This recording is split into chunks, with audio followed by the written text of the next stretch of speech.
Selamat pagi jemaat Tuhan, apa kabarnya? Saya berdoa dan berharap kita semua dalam keadaan baik, kita semua dalam keadaan di mana Tuhan terus memelihara hidup kita, karena kita punya Tuhan yang murah hati, Tuhan yang selalu menyertai hidup kita, dan kita terus berharap kepadanya. Baik, pada pagi hari ini saya ingin membagikan suatu topik khotbah tentang jangan tawar hati. Seperti kita ketahui bersama, pada masa-masa seperti ini adalah masa yang susah, masa yang sulit buat kita semua. Gelombang PHK ada di mana-mana.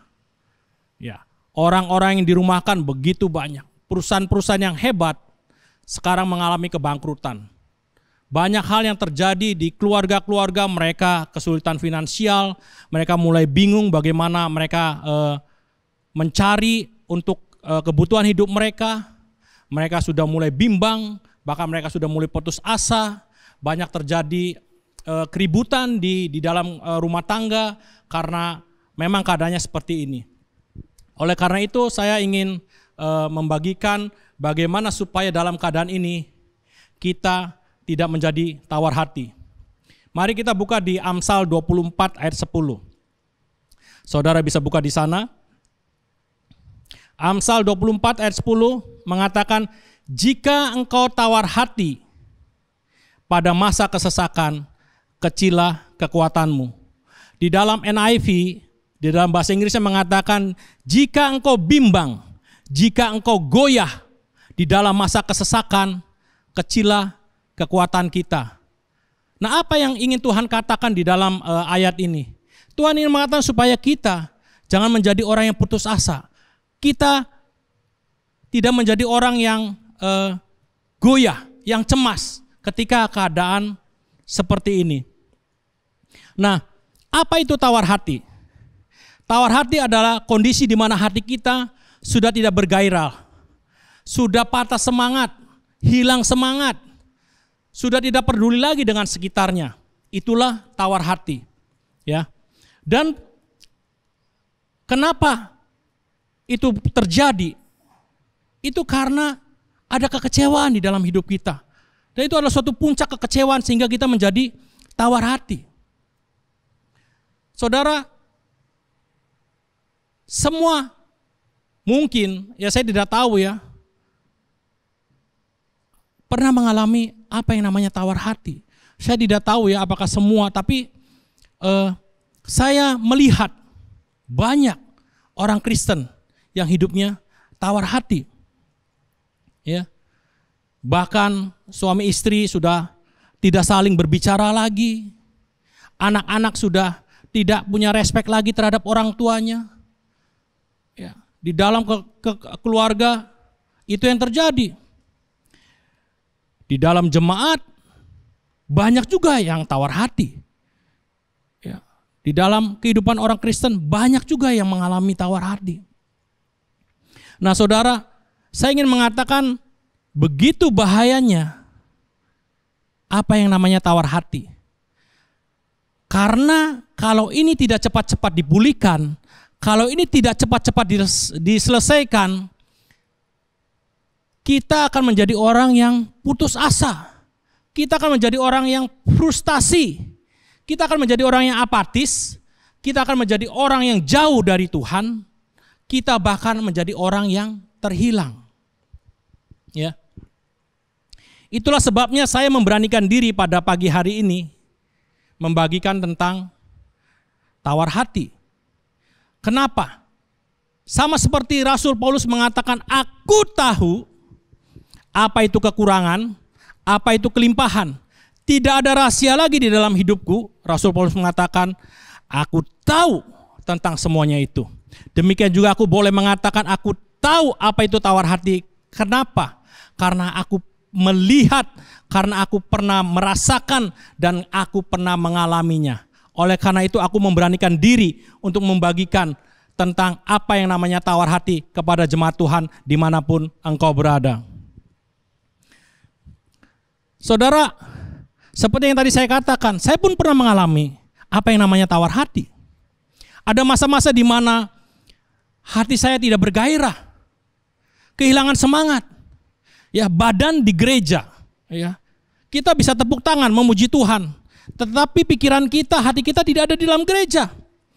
Ya. Ada masa-masa belasan tahun yang lalu saya pernah mengalami apa yang namanya tawar hati. Yang saya pikirkan adalah saya mulai memikirkan jam berapa harus main tenis, karena saya dulu suka main tenis. Dan saya mulai melihat orang-orang yang datang. Kapan bisa menghubungi setelah kebaktian, apa yang harus diobrolkan, itu yang terjadi. Saya sudah tidak mengalami gairah lagi. Apakah saya komsel? Saya komsel. Tapi saya sudah tidak ada semangat lagi. Nah, kenapa saya bisa tawar hati? Ini adalah kesalahan saya. Kenapa saya tawar hati dulu belasan tahun yang lalu? Karena waktu itu saya pengen dihargai, ingin dihormati, ya. Itu sifat dasar manusia, ya. Ingin dihargai, ingin dipuji, ingin dihormati. Nah, pada waktu yang lalu saya begitu banyak melayani Tuhan. Saya memegang semua pelayanan, hampir semua pelayanan di dalam gereja saya pegang. Dan ada masa-masa di mana ketika itu saya mulai membandingkan diri saya dengan orang lain. Ya. Ada masa di mana kok saya banyak melakukan hal-hal yang baik di dalam gereja, ya. Kok orang lain yang mendapat kehormatan? Orang lain yang dihargai. Ini tidak fair buat saya. Ini tidak adil buat saya. Ya. Terus terjadi hari demi hari, hari demi hari. Akhirnya membuat saya kehilangan gairah, kehilangan semangat untuk melayani Tuhan. Hidup semakin ya biasa-biasa aja, sudah tidak ada gairah lagi. Dengan berjalannya waktu saya belajar. Wow, rasa hormat itu datang dengan sendirinya. Tidak perlu kita mengejar rasa hormat, tidak perlu kita mengejar untuk dihargai, itu akan datang dengan sendirinya.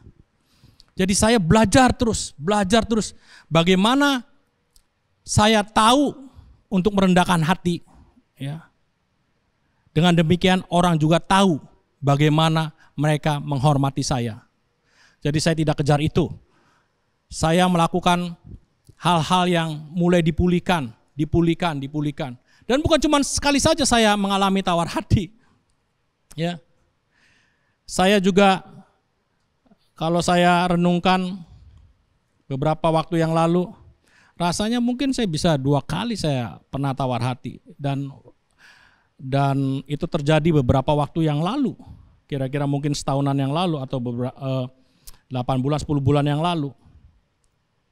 Saudara, orang yang menjadi tawar hati, hidupnya tidak pernah bisa berdampak buat orang lain. Bahkan hidupnya akan menjadi beban buat orang lain. Ya. Itulah sebabnya kenapa Tuhan mengingatkan Joshua, ya. Di dalam Yosua 1 ayat 9b, Tuhan mengatakan, janganlah kamu kecut dan tawar hati, karena Aku Allahmu menyertai engkau kemanapun engkau pergi. Jadi yang ingin saya katakan, janganlah engkau takut, janganlah engkau gentar, janganlah engkau tawar hati di dalam masa kesesakan, karena kita percaya dan kita tahu bahwa kita punya Tuhan yang menyertai kemanapun kita berada. Amin. Ya. Nah, ini beberapa hal yang ingin saya bagikan tentang bagaimana kita bisa keluar dari apa yang namanya tawar hati. Ya. Yang pertama adalah serahkan semua beban dan andalkan Tuhan. Kita tidak bisa mengandalkan diri kita kalau kita sudah tawar hati. Dan juga kadang kita tidak bisa mengandalkan orang untuk memulihkan hidup kita. Hanya satu-satunya Tuhan yang sanggup memulihkan kita dari rasa tawar hati. Datang kepadanya. Kita punya Tuhan yang selalu membuka tangannya lebar-lebar. Welcome bagi semua orang. Welcome bagi semua anak-anak yang mau datang kepada Bapaknya. Matius 11 ayat 28 mengatakan, Yesus mengatakan, marilah kepadaku semua yang letih lesu dan berbeban berat. Ya, aku akan memberi kelegaan kepadamu. Nah, ini adalah bagaimana kita mau datang kepada Tuhan. Tuhan sudah mengatakan, marilah semua yang letih lesu dan berbeban berat. Marilah semua yang tawar hati dan putus asa. Aku akan membalut lukamu, aku akan memulihkan hidupmu, dan aku akan membangkitkan engkau menjadi seorang pejuang dan seorang pemenang. Tuhan membuka dirinya sedemikian rupa, dan kita diberikan kesempatan untuk datang kepadanya. Mazmur 37 ayat 5 mengatakan, serahkanlah hidupmu kepada Tuhan dan percayalah kepadanya, dan ia akan bertindak. Saudara, bagian kita tidak perlu memaksakan dengan kekuatan kita. Tidak perlu memaksakan dengan kehebatan kita. Tidak perlu memaksakan dengan kepandaian kita. Karena ada masa-masanya. Semuanya itu tidak berarti atau tidak membantu sama sekali untuk memulihkan hidup kita dari rasa tawar hati, dari rasa putus asa. Yeremia 17 ayat 7 mengatakan, diberkatilah orang yang mengandalkan Tuhan, yang menaruh harapannya kepada Tuhan. Diberkatilah orang yang mengandalkan Tuhan, yang menaruh harapannya kepada Tuhan. Itulah janji-janji Tuhan. Kita harus pegang semua janji Tuhan. Ya. Mazmur 91 ayat 15, kenapa saya ingin banyak katakan ayat-ayat firman Tuhan? Saudara, banyak janji Tuhan. Banyak yang Tuhan katakan dalam firman-Nya, itulah kenapa sebabnya saya sering kali mengatakan, datang kepada Tuhan, bacalah firman Tuhan, di situ akan banyak janji Tuhan, janji-janji Tuhan, pegang janji Tuhan. Di situlah ada pengharapan timbul, ada iman yang dibangkitkan.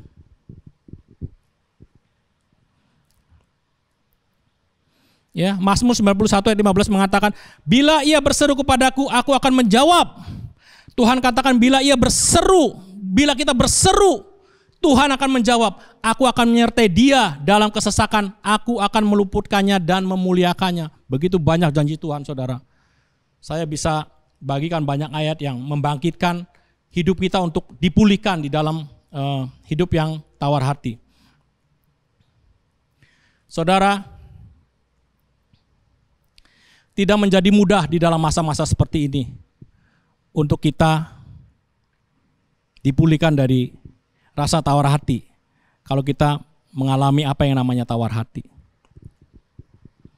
Namun kita harus selalu percaya Tuhan yang mengangkat setiap beban kita. Serahkan semua beban kita, andalkan Tuhan.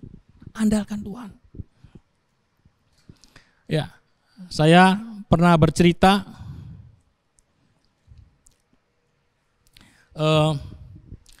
ya bagaimana saya melayani Tuhan.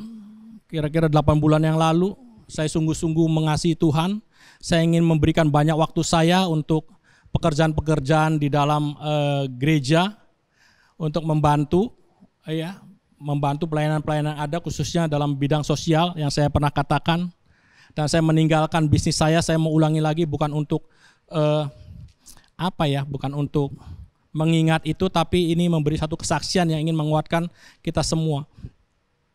Ya, saya tidak tahu apa yang terjadi di masa depan, karena berdasarkan hitungan semuanya sudah tidak balance.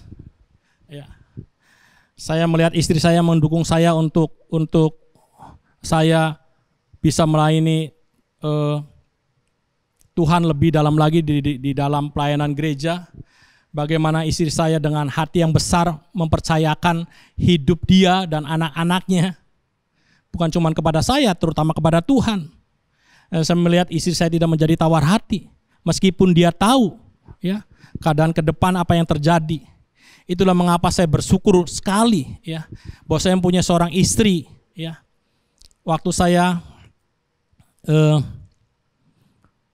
mengambil dia sebagai seorang istri, ada satu keyakinan dalam hidup saya bahwa ini adalah perempuan yang Tuhan berikan dalam hidup saya, yang bisa mengiringi perjalanan hidup saya, yang bisa mendukung hidup saya dalam keadaan apapun juga. Itu satu keyakinan yang kuat. Ya. Kalau masalah kecantikan adalah bonus dari Tuhan. Ya, terima kasih saya mendapatkan istri yang cantik. Ya, semua cantik sebenarnya. Tidak ada yang jelek. Ya, yang jelek itu adat biasanya. Ya. Di dalam masa-masa seperti ini, saya juga kadang pernah berpikir, wow, apakah saya bisa menjadi orang yang tawar hati dengan keadaan yang tidak tahu kapan ini dipulihkan ekonomi. Bahkan waktu saya menghitung segala kalkulasi semuanya tidak menjadi balance. Ya itu pernah saya pikirkan secara jujur. Tapi saya berdoa kepada Tuhan, janganlah karena masalah seperti ini, masalah ekonomi, finansial membuat saya tawar hati di dalam hidup saya Tuhan. Saya berdoa seperti itu. Dan di dalam perjalanannya saya melihat pekerjaan Tuhan, ya, mengandalkan Tuhan. Saya belajar untuk percaya Dia Tuhan yang luar biasa, pencipta semesta. Dia yang punya semuanya, saudara. Dia punya semuanya. Jadi saya selalu berprinsip seperti ini. Kalau saya bekerja kepada bos saya, misalnya saya dulu pernah bekerja kepada bos saya yang menggaji saya. Ya. Kalau saya bekerja kepada Tuhan, biarlah Tuhan yang menggaji saya. Ya, itu satu prinsip yang saya mulai terapkan dalam hidup saya. Saya ini bekerja di ladangnya Tuhan. Berapapun Tuhan yang mau beri di dalam kehidupan saya harus bersyukur dan mengucapkan terima kasih. Ya, dan itu membuat saya tetap semangat, tetap bergairah. Bahkan tahun 2009 ya, saya pernah mengalami apa yang namanya kesulitan finansial. Saya dan istri saya waktu itu baru berapa bulan lah menikah. Kami benar-benar nggak punya uang. Waktu itu istri saya sudah hamil cukup besar ya, kira-kira 6 bulan 7 bulan, dan kami cuma punya uang yang hanya cukup untuk biaya melahirkan anak saya waktu itu, Michael ya, di dalam kandungan istri saya. Dan pada masa-masa seperti itu gaji saya waktu itu, saya pernah kerja di Cahaya Bangsa full time begini-begini nih, saudara harus tahu bahwa saya ini GA General Affair ya. Dulu yang kurang lebih yang pertama lah di Cahaya Bangsa, jadi saudara harus menghormati saya. Ini salah satu cikal bakal, salah satu orang ya yang terus memantau semua pelayanan di luar Cahaya Bangsa. Sekarang Setara, ada Puspa, ada yang Tiger. Hati-hati, ini adalah pengawas saudara ya. Jangan takut saudara, saya baik ya. Nah, tahun 2009 itu adalah masa yang paling berat di dalam hidup kami sebagai pengantin yang baru ya, karena baru berapa bulan menikah, kira-kira ya baru 8 bulan, 9 bulan. Bahkan gaji saya waktu itu saya kerja Cahaya Bangsa hanya cukup untuk bayar cicilan rumah. Ya, jadi sudah tidak ada lagi ya. Bahkan pada masa itu menjadi suatu masa yang berat karena kami sudah berdiskusi bahwa rumah ini harus dijual karena kami sudah tidak punya uang lagi. Istri saya tabungannya sudah habis, saya juga sudah habis. Yang tersisa adalah biaya untuk melahirkan anak saya. Pada masa-masa seperti itu juga ada teman saya yang telepon, "Man," katanya, "mau bantuin nggak nih? Ada hamba Tuhan yang mau beli mobil." Saya cerita dengan istri saya, kita berdiskusi, kita berdoa, yuk kita bantu, kita kasih separohnya saudara. Uang yang buat biaya melahirkan itu kasih separohnya, dan itu kalau dipakai bulan depannya udah habis uang itu. Tapi saudara, saya ingin mengatakan bahwa masa itu tidak membuat kami tawar hati. Istri saya sampai mengatakan begini, "Tuh, kok," katanya, "saya sangat percaya," katanya, "rumah ini tidak akan dijual karena rumah ini adalah rumah berkat daripada Tuhan." Wah, iman saya tidak sebesar istri saya ya. Tidak sebesar istri karena saya laki-laki ya, punya logika, punya realita bahwa ini memang sudah harusnya dijual. Dan pada akhirnya memang rumah itu sudah dijual dan saya diberkati ya. Saya waktu itu keluar dari Cahaya Bangsa ya, tapi teman-teman ya yang duduk di dalam posisi board di sekolah melalui Pak Teguh menawarkan saya untuk mengelola bis sekolah, dan akhirnya itu saya kerjakan, dan saya juga bisa mengerjakan hal-hal yang lain, pekerjaan-pekerjaan lain, dan akhirnya membuat saya semakin dipulihkan secara ekonomi. Dan masa ini terjadi lagi dalam kehidupan saya ya. Ya meskipun ya saudara tahu saya Ya, saya punya prinsip uang ada di mana-mana, ya, uang ada di mana-mana. Yang menjadi masalah uang itu belum masuk dompet kita, ya kan? Ya, saudara harus tahu rahasianya. Jadi saya tidak pernah takut, saudara. Uang itu ada di mana-mana. Kita begitu nggak punya uang, kita tinggal bilang, Tuhan kita nggak punya uang nih. Ambil man dari sini. Buka lemari itu ada gulungan, tinggal gunting. Ya, saudara harus belajar punya iman seperti itu. Kita itu miliknya Tuhan, ya. Duit kita punya siapa? Punya Tuhan. Ya minta sama yang punyanya duit, ya. Dan semuanya dicukupkan sama Tuhan. Wow, ini mau jatuh nih. Semuanya dicukupkan. Beberapa waktu yang lalu saya diajak ke Pangandaran oleh teman saya, ya. Dia bayarin semua hotelnya, 3 malam dibayarin. Dia bayarin makan siang, makan malam, dia bayarin. Beberapa keluarga memberkati saya, memberkati kami semua. Bahkan di satu malam saya bicara sama istri saya, waktu di Pangandaran saya bilang, saya tuh udah lama nggak pernah makan lobster, saya bilang, udah lama banget, makan pun paling secuil. Saudara tahu, untuk hal ini pun Tuhan bisa perhatikan. Besoknya saya kami semua pergi makan ke satu pantai, ya Mandasari kalau nggak salah, yang khusus jualan-jualannya tuh tentang lobster. Saudara tahu, saya makan lobster sampai 5 biji. Wow. Sampai sesuatu seperti itu pun Tuhan perhatikan. Saya makan 5 biji loh. Kira-kira mungkin hampir sekilo. Ya, saudara sekilo tahu lobster berapa. Nikmat sekali. Nikmat sekali. Waktu saya bingung, wah bagaimana nih masa depan saya nih. Ya. Minggu kemarin ada yang kasih ke saya, transfer masuk, gue mau berkatin lu nih. Uangnya cukup tuh, kalau dibeliin beras, minyak, ya, mie dan lain-lain lah. Beli ikan di pasar, beli ayam di pasar, beli babi di pasar, ya. Itu cukup buat 1 bulan. Puji Tuhan. Tuhan kita baik, jangan pernah khawatir. Saya kerja, ya, kepada Tuhan. Tenang saja. Meskipun kadang sebagai manusia saya berpikir, ya, saya berpikir, waduh gimana nih ke depan. Ya. Belum apa-apa, berapa hari yang lalu ada yang telepon. Saya dikasih 2 malam nginep di hotel di Jakarta, di Kuningan, hotel yang bagus, tanggal 1 sampai tanggal 3. Wow. Saya sampai bingung. Waduh. Ya. Apa yang perlu saya tawar-hatikan lagi dalam keadaan seperti ini? Meskipun dunia sepertinya bisa membuat saya tawar hati. Tapi karena saya mengandalkan Tuhan, saya belajar percaya terus kepada Tuhan.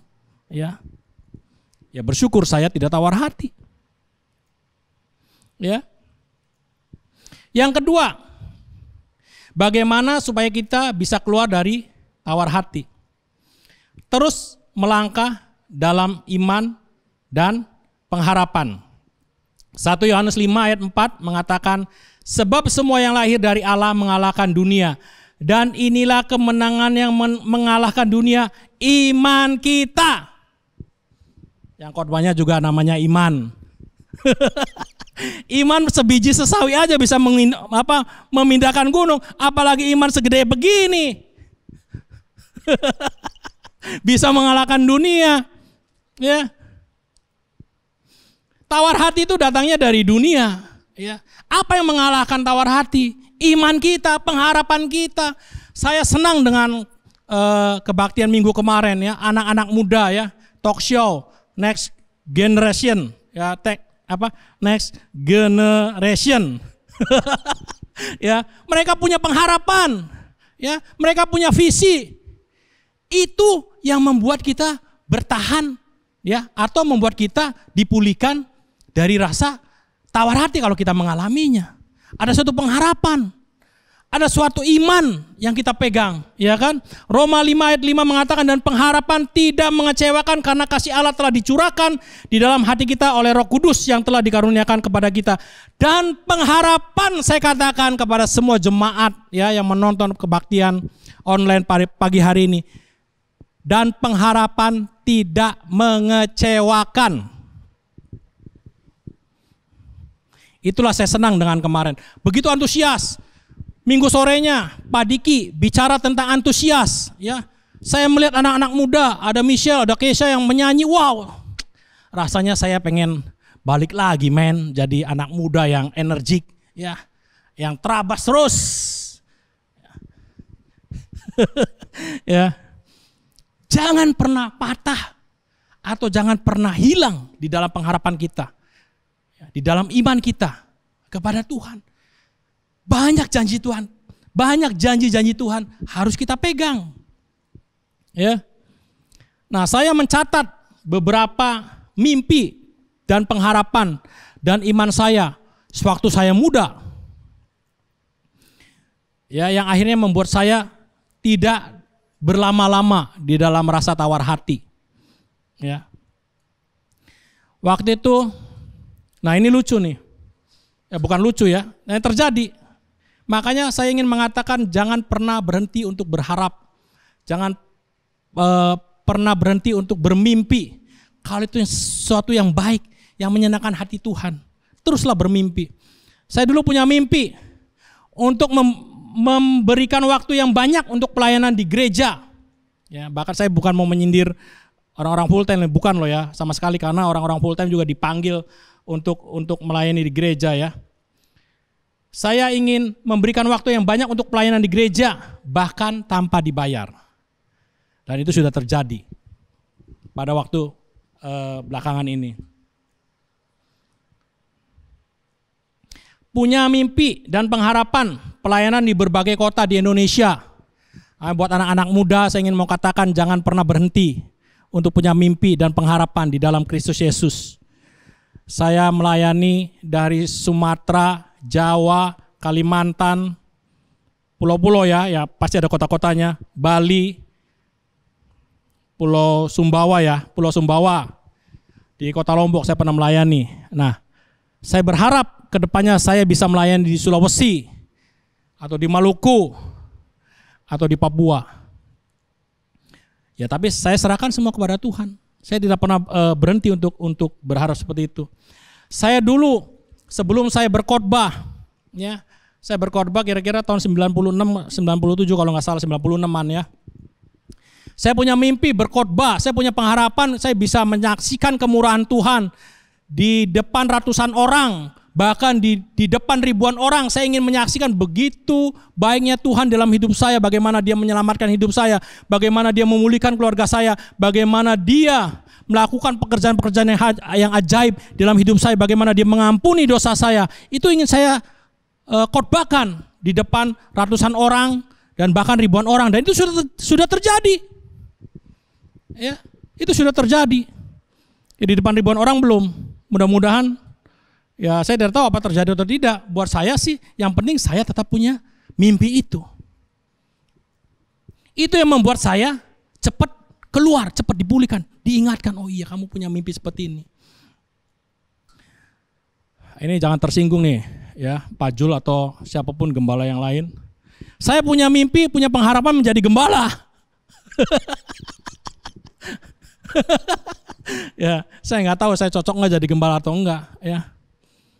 Tapi Pak Ian pernah mengatakan kita semua adalah gembala ya, yang memiliki domba, kita punya pertanggungjawaban kepada mereka.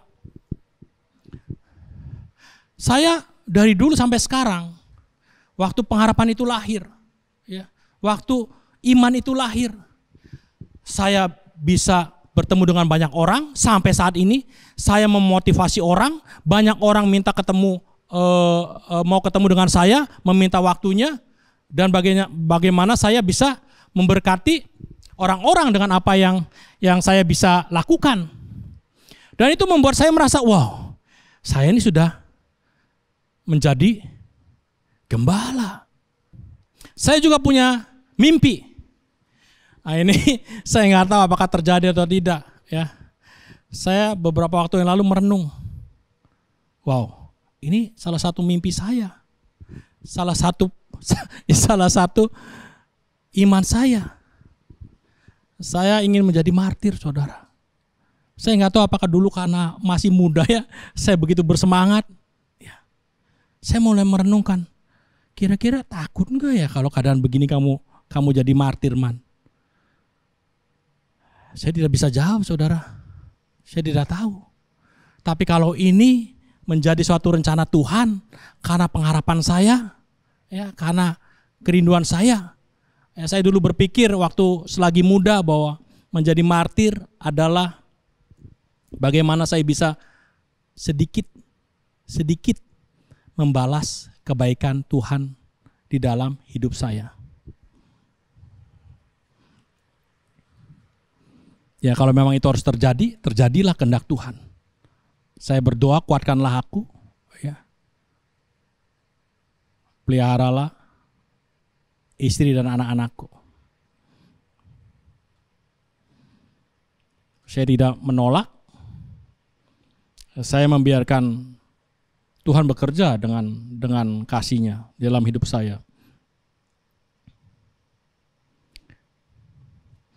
Saudara, waktu kita mempunyai pengharapan, waktu kita punya mimpi, punya iman. Ya, iman adalah dasar dari segala sesuatu yang kita harapkan dan bukti dari segala sesuatu yang tidak kita lihat. Ibrani 11:1 mengatakan, itu akan membuat kita cepat pulih dari rasa tawar hati. Tawar hati adalah sesuatu yang berbahaya di dalam hidup kita. Trust me. Tawar hati adalah sesuatu yang berbahaya di dalam hidup kita. Ulangan 31 ayat 8 mengatakan, sebab Tuhan, Dia sendiri akan berjalan di depanmu. Dia sendiri akan menyertai engkau. Dia tidak akan membiarkan engkau dan tidak akan meninggalkan engkau. Janganlah takut dan janganlah patah hati. Saya akan tutup dengan satu ayat. Di Ibrani 13 ayat 5. Ya, Ibrani 13 ayat 5b. Allah telah berfirman, aku sekali-sekali tidak akan membiarkan engkau dan aku sekali-sekali tidak akan meninggalkan engkau. Tuhan mengatakan, aku sekali-kali tidak akan membiarkan engkau dan aku sekali-sekali tidak akan meninggalkan engkau. Amin, saudara. Jangan tawar hati.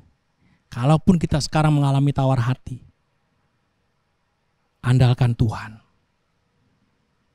Andalkan Tuhan. Andalkan Tuhan. Percaya kepadanya. Serahkan beban kita. Terus berharap dan beriman di dalam Tuhan.